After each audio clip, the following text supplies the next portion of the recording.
between the going out of Egypt to the ultimate Geula. We're saying that there is a connection between them. It's not just two different occurrences. It's the night there. We left at night there. That's one thing. In the final Geula, we're not going to go out at night. We're not going to... Right. There are a few differences. We said that also the miracles that we experienced in Yetziat Mitzrayim are going to repeat themselves in the Geula, but on a greater scale. And it's going to be actually much more. But why even make a connection? Like, if Geula is going to be so different and so better, why even mentioning? Why even comparing it to going out of Egypt? We said that what does it mean to go out of Golus? What does it mean to go out of exile? It means that there are in Mitzrayim, for example, there were 49 gates of impurity. Which what it means? We said it means to be misled, to be mistaken in different areas in life, in a way that a person understands them or connects to them in a way that forgets Hashem. So that means impurity. And the salvation, the redemption, is the Amshacha, the coming down of the 50 gates of Bina. When we bring down the 50 gates of Bina, meaning we renew our approach and our understanding toward, we said there are all of the knowledge in the world, which everything in the world comes from that knowledge, like the knowledge of things. So, free understanding over here. There are 50 gates of wisdom, 50 gates of Bina. So to bring down a new understanding, new and fresh, the way it really is from a divine point of view, it means that we pure ourselves. We look at things in the right way. When we look at things in the right way, this is the beginning of the redemption. Did we only go? Did we go 50 up at Har Sinai, or only 49? We do 49, but by doing 49, we cause the 50th to come by itself. Okay. The 49 is our effort, and the 50th comes by itself. Mm-hmm. It's like a result. We said that the 49 gates of Bina, the first 49, besides the 50th, are there are different wisdoms in the world. Different, meaning each area has its own rules. Like mathematics has its own different functions that it's based on and so on. So there are, according to the Kabbalah, there are 49 different types of wisdom, which each one is a different rule, and it relates to a different approach in life, a different, I don't know, like medicine, math or things like that, music.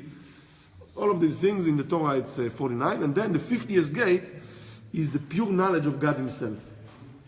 Just to understand the divinity. So when we sinned in the golden calf, we went down from 49?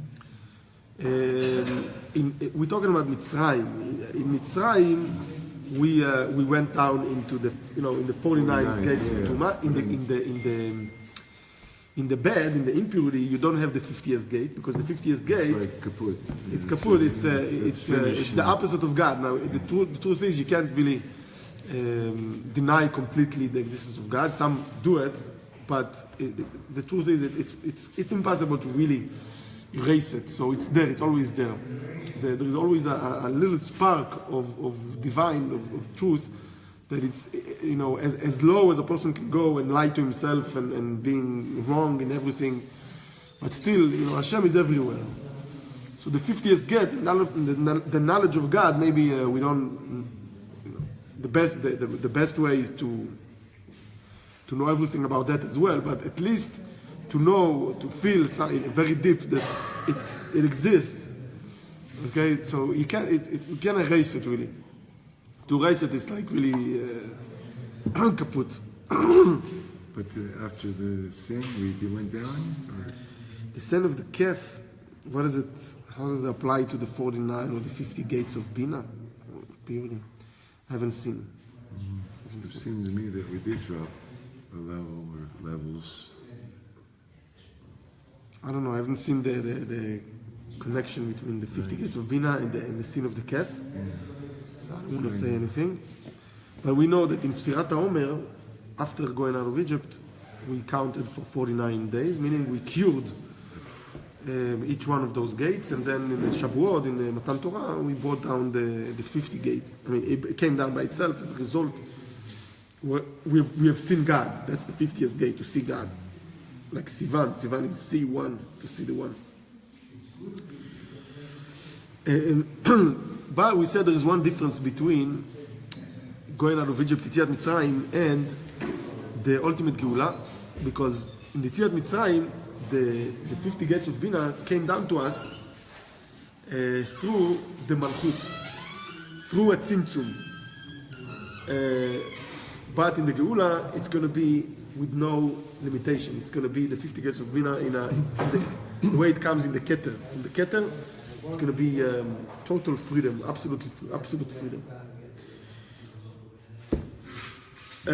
Few words about it. Just it's very interesting. You know, today is Rosh Chodesh Nisan, Baruch Hashem. We don't say Tachnun, so we're free from Tachnun for the whole month. And you know, the holiday of Pesach is really about freedom. It's to be free. But in reality, we have to do so many things. You have to do this, you have to do that, you have to clean, you have to... free. It's not, seems like it's not so free, it's not freedom. But that's the secret of Yetziat Mitzrayim. The secret of Yetziat Mitzrayim is that you want to be free, you have to do this, and that. It's like with freedom comes responsibility. Responsibility brings freedom. Like you have to, when you take responsibility and you do everything you need to do, you will reach freedom. So what does it mean? That the freedom is kind of locked in a certain safe, that you have to have the code for it and you have to walk. When you clean the chametz and when you eat the matzah, when you speak about the agada, so then you reach the level of freedom. You reach freedom. But that's freedom that is limited. This is malchut. Malchut is action. You have to do this and this and this and that, and then you'll be free. But in Geula Amitis Vashlema, the true Geula, it's going to be unlimited. It's going to be just freedom. It's going to be freedom. No more Pesach. So there is a midrash that says it's not going to be all of the holidays and the mitzvot are going to be cancelled. But so in the Hasidus it says that it's not that it's going to be cancelled. It's just that we're going to keep those laws by nature. The same way today people eat. You don't need a mitzvah for that, or sleep. They fall asleep. The same way with the mitzvot. So it's not going to be cancelled. It's just it's not going to be on our mind so much. Okay, it's going to be done by itself. The Torah is kind of like laws of nature that are hidden. So people that are not so refined, they don't feel those laws. They say, "Oh, why do you need those things?" And if they do it anyway, it's not natural for them. But in the Geula, when the light of Hashem will be revealed in a way that today we don't experience, so all of the little halachot, all of the details, it's going to be for us. It's going to be nature. We're not going to be able to do any other way. So it's going to take it. It's going to take it out of our responsibility. Do you have free choice? Do you have free choice whether to eat or not? Each individual time you do. You can't, if you don't eat, you don't live. But each time you have a choice of whether you eat then or not. For example, it says in the Gemara, one of the Tanaim, one of the sages says that he thanks. I think what he was thanking his body. He was thanking his body. Why? Because when he comes to molding, his body bows by itself. So he thanks his body for this. So that's what's going to be in the Geula. Those things are going to be done by themselves. I heard there was nice midrash. This is the only reason we have a spine is so we can bow. That's why the spine was created. Mm-hmm.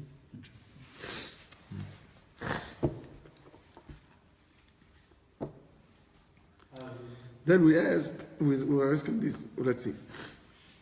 what is the point of making connection between the wonders, the miracles that happened in Mitzrayim, in Egypt, to the miracles that will happen in the redemption, in the ultimate redemption? More than that, it's not understood according to the opinion that we are going to recall the going out of Egypt also in the days of Messiah. Supposedly, since the miracles and the revelations that are expressions of God that are going to take place in the ultimate Geula are going to be much, much more than those that have been in Egypt, in going out of Egypt. What is the point to mention going out of Egypt then in the time of Messiah as well? So the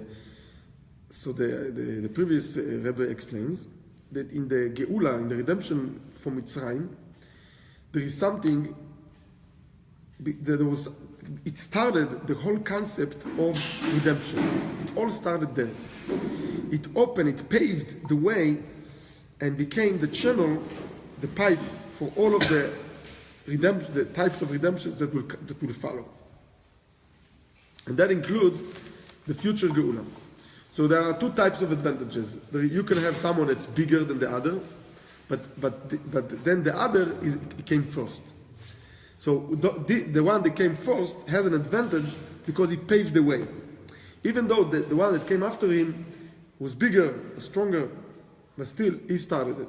It's like all the firstborn and the secondborn in the Torah, right? Right? The Alter Rebbe and the Rebbe.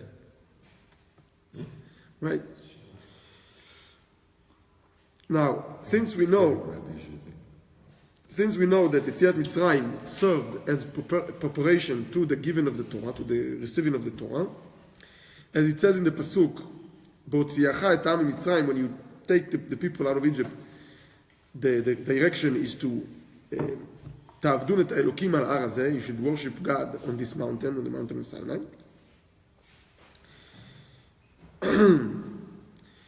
That even though the main Geula, like the Geula from Mitzrayim, happened when they left Egypt that day, but the main Geula, the main freedom, the main aspect of freedom came when they received the Torah. The Torah sets them free, and going out of Egypt was really preparing to receive the Torah, which is the real aspect of freedom. And why? Because before Matan Torah, there was a decree that the spirituality and the physicality are not going to be connected.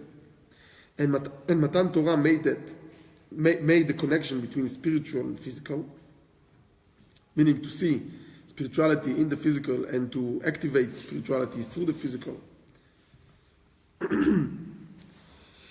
It's understood that till Matan Torah, till the giving of the Torah, even after they actually left Egypt, they didn't yet have the true redemption and freedom.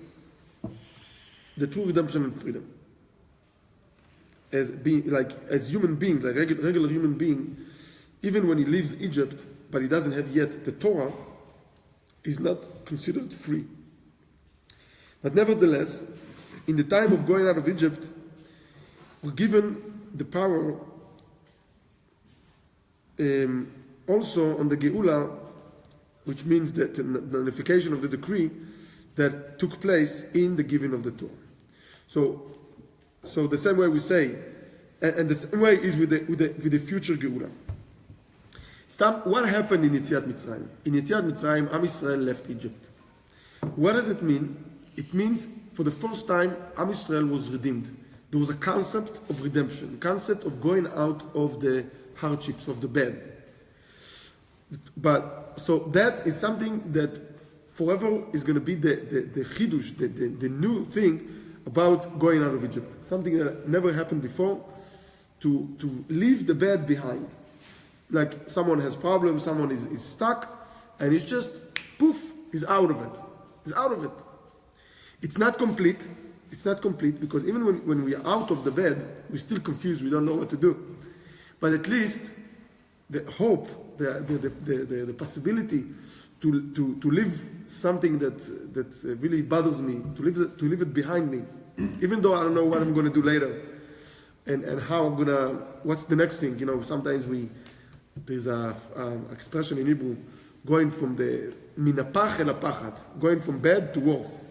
Sometimes the person is happy that he left something bad, but then since he doesn't know how to help himself, he doesn't know the direction, all he knows is what he's used to. So sometimes it's actually even worse.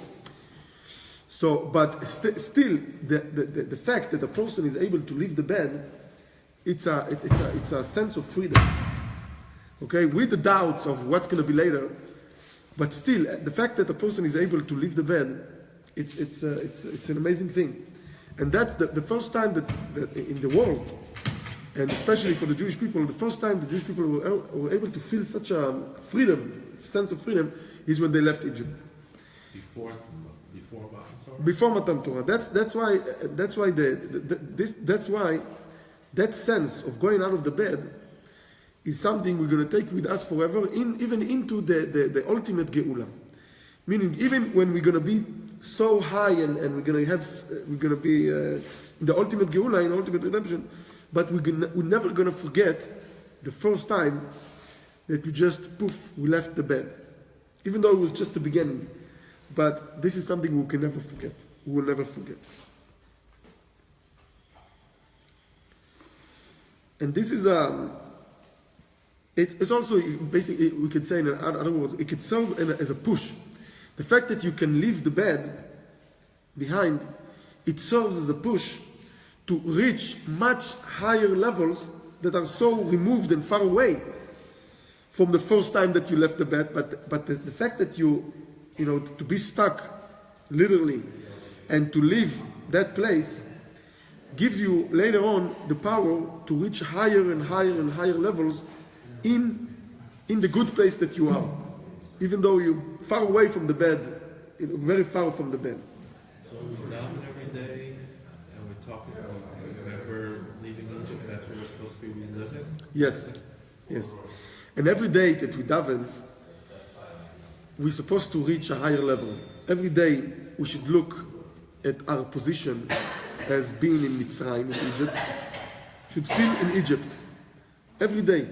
And using our davening, we should ascend from Egypt and reach a higher level, going out of Egypt. But it's not the same. We're not really in Egypt.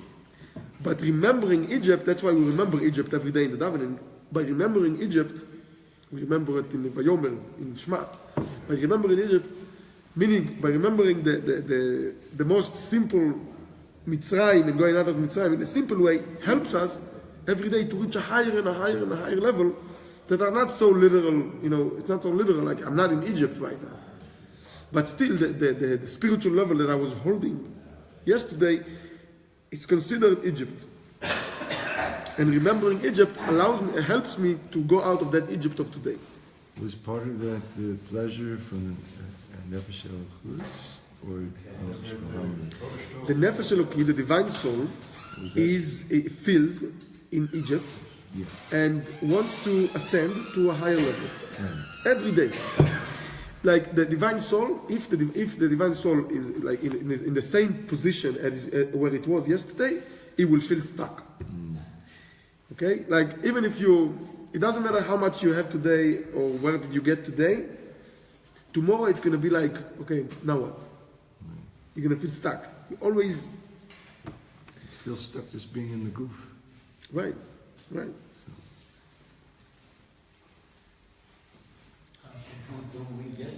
Now, also, what's there's also a comparison between the giving of the Torah, which sets us free, and the ultimate Geula, in a way that in the Matan Torah, the freedom that we accomplished in Matan Torah, that we had in Matan Torah, was only temporary, and then it left us, meaning it showed us what is possible. Where should we aim ourselves to? But in the ultimate Geula, it's going to be complete. But still, in the Geula, we also going to go from strength to strength to a higher level every day, every second. I can tell you, Rabbi Chodakov was the secretary of the Rebbe. And, and people used to picture the Rebbe non-stop. So he said, why do you take, who do you, you're taking a picture of the Rebbe, but a second later the Rebbe is already in a higher level. It's not the same person.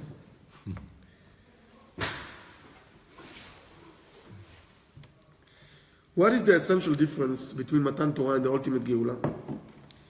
That in Matan Torah, the freedom that we got in Matan Torah came from Hashem, meaning came from above. It wasn't related to our work. But the freedom we're going to reach in the ultimate Geula, since it's going to be connected with our work from below, it's something that a person is able to reach on his own, has more chance to last forever. So, exactly. So the connection between what we get from above, which is already started in Matan Torah, we got something from above. But to add to it our work, our input, that for sure, that connection between up and down, above and below, that connection makes that's the secret of eternity. That's how we get to eternity, to an eternal freedom. Also, the work that a person puts into going out of Egypt, into ascend from strength to strength, prepares him to be a vessel for the infinite light of Hashem to dwell in him. It says that Hashem doesn't dwell, the infinite light, Or Ein Sof, doesn't dwell on a place that is not complete. And in order to make something complete, there has to be work. There has to be preparation to prepare the keli, the vessel, to be complete. So basically, let's summarize it. So every day we ascend, we go out of Egypt. Even in the Geula, even in the redemption, we're going to go out of Egypt every day.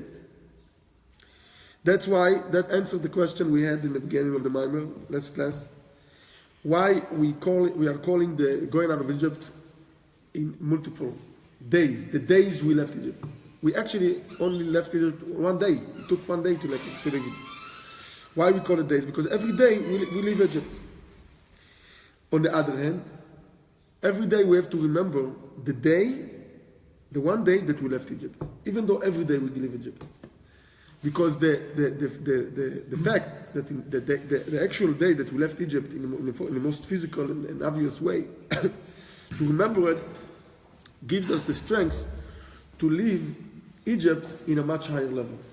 I don't understand the concept of when the Geula, we're still going to be going out of Egypt. I don't quite get that.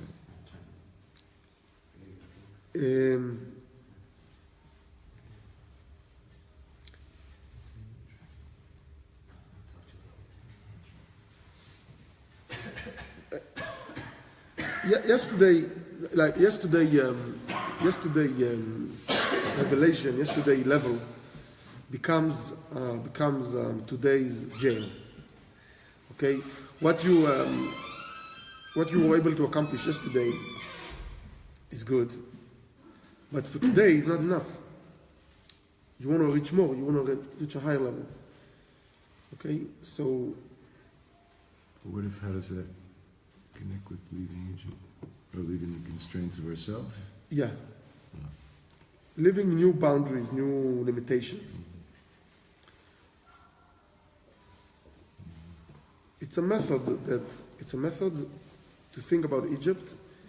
To remember Egypt every day is a method to make progress in life every day. By remembering Egypt.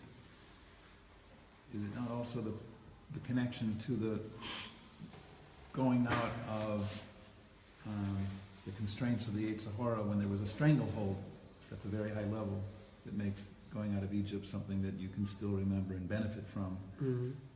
In Gullus, when the stranglehold is gone, you don't get the merit anymore. Exactly. Yeah. Exactly, because then the person says, "Oh, it's not real. I mean, it's all good," but it's also jail. It's also jail to say that it's all good.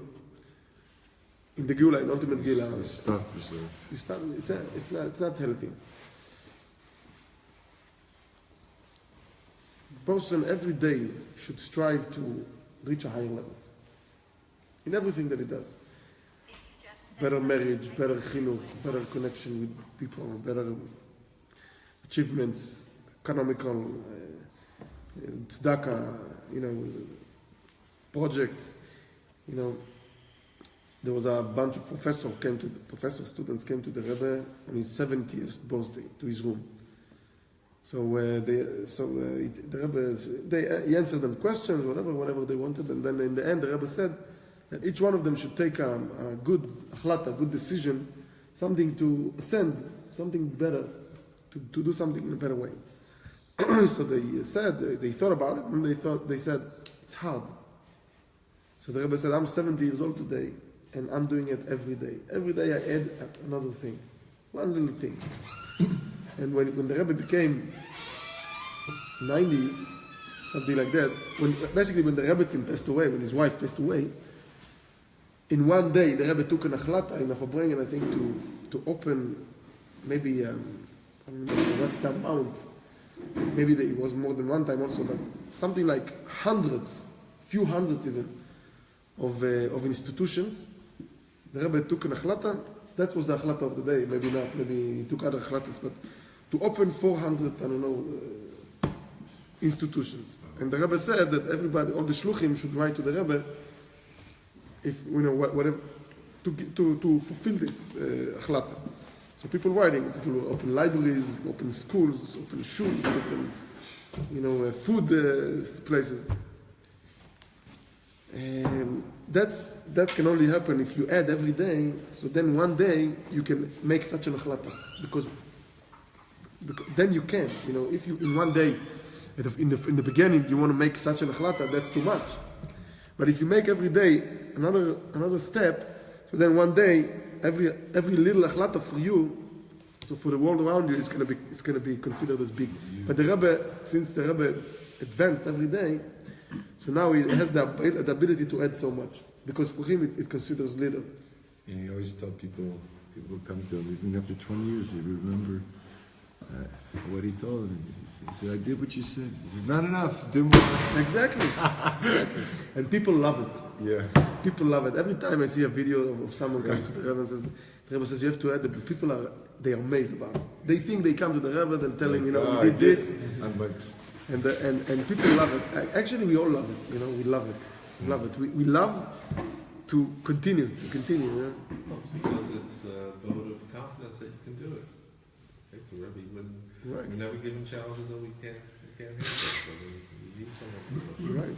It's always, We go to Gula, Shemashiach Yavod, when the Messiah comes, and we are freed from this Egypt that we're in right now. That's not the final step, I would think. That it's never a final step. There's unlimited, infinite steps. So each Yeah. time we do it, we're stepping out of another Mitzrayim into the next level. right. Yeah. Forever. Yeah. Yeah. There is a certain difference between the time of ultimate redemption and before. Because before the ultimate redemption, the going out from strength to strength, it's going to be from bad to good. Yeah. But in the ultimate redemption, it's going to be from good to better. Yeah, okay. That's an essential difference. But still, we ascend. We ascend every day. Yeah, we Going won't from have strength the to strength. Yitzhak with us. The Rebbe says it's like a spaceship. The way they launch a spaceship is that they connect to it missiles, Yeah. Boosters, maybe Boosters. 2 or 3, whatever, and then the missile flies to a certain level, and then the chidush is that the missile falls down, then another missile, and then it falls down until when the spaceship reaches out of the atmosphere, it doesn't have those missiles with it. So what do you learn from it? The Rebbe says this is how we work with the Yetzer Hara. The Yetzer Hara is poking us all the time. It's like, always challenging us. But the truth is, it's like the missile on the spaceship. Yeah. It's like extra weight, but when it finishes doing its job, it's going to fall, and we continue without it. Yeah. And Geula is like being in a space. So, It's like the missile. We don't need Yetzer Hara anymore. It doesn't do any good for us. It's not beneficial anymore. to put in perspective No. for the Yetzer Hara, for those people watching, that we're talking about the animal part of us that causes us the temptation and the hate and the jealousy and all that. And once we hit this redemption with the Messiah, that part will be gone. That part will be gone, yeah. Like it says that there's not going to be any competition or any jealousy and so on. Rabbi Harel, I just want to clarify one thing, that you mentioned the rabbi taking on haklata. What is the word? It means like Another, Decision, another. Something to have progress in. resolution, New Year's resolution, Mike. So my question is, should a person say bli neder if they're not sure they're going to be up to it, like sustaining it past? Because if they do it 3 times, then they've essentially created a vow to do this. If they haven't said bli neder and then they fall, then they can go back. Is that correct?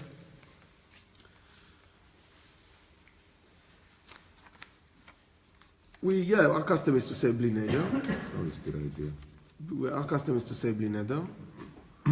But a person should be serious, It should be like just throwing words. Yeah. should be serious. It's just that actually it's very interesting. But actually, to make what is the point of making a neder? The concept of making a vow is to actually bring from Hashem strength. Is pulling strength from Hashem. When you make a neder, you're kind of forcing Hashem to help you. Says Hashem, I made a neder. You have to be with me on this one. Okay, so that aspect, like why we say bli neder? Because we're afraid that there are going to be things that are out of my ability to handle. So I'll say bli neder. But the truth is that's exactly the point of the neder. To say that everything that I can do, I will do, and the things that I don't have control on, so the neder is that Hashem will help me in these things as well. That's the power of the neder. So again, we say bli neder, it's true, but we should be convinced that we're going to do it, and just to be humble that it's true that there are things that are out of our reach. There are things we're not going to fight God for this, There are things that Hashem that are not in our hands. It's true. So we say bli neder, but the truth is, the neder is the point of the neder is exactly to make us humble and to feel that there are certain things that are out of our reach, but Hashem will help us in those things anyway. That's the power of the neder, to kind of cause Hashem to help us in those things that are out of our reach. Okay, but the convincement of the person to do what he took upon himself to do, that's no question. Like what you can do, you must do. It's no question. The things that are not in your hands, so Hashem will help. Hashem will help. But the direction is, I'm going to do everything that I can.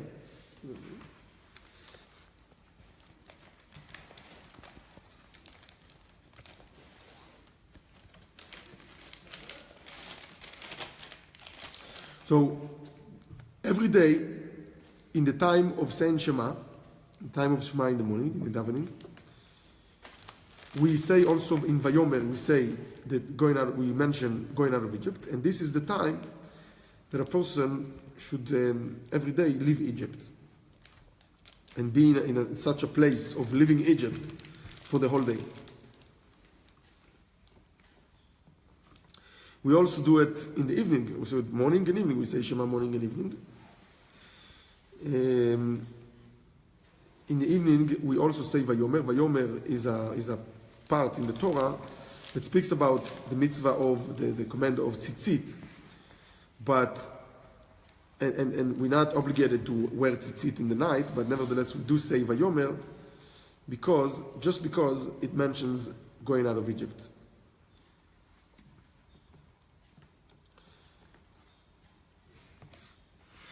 So basically, the going out of Egypt, the first day that we went out of Egypt, which is only one day, was the beginning of something that happens every day. It wasn't just something that, they say, what's the difference between a party in Am Israel to a party outside of, not in Am Israel. The party in outside of Am Israel, well, how do you measure a good party? If you don't remember anything from yesterday, that's a good party. But by us, a good party is that it's such a good party that you remember it for all your life. Okay? So that's the idea of Yetziat Mitzrayim. So Yetziat Mitzrayim is something you remember forever. We celebrate forever, we remember forever. We remember every day. And it helps us, a party, something that happened, a party, something very strong, that has so much effect on us, to go every day out of Egypt, to reach a higher level and a higher level, never rest. Of course, it doesn't mean not to sleep well or not to eat well, it doesn't mean that, but the person should never stay where he is, not because he does it necessarily for someone else, but just the Rebbe says somewhere that it's in our nature. The divine soul nature is, we cannot stay in the same place. We have to. We feel that every time we accomplish something, right after we will feel, okay, now what? Always, always, always. Of course, we have to do it in a healthy manner. Okay? But we have to do it in a healthy manner, okay?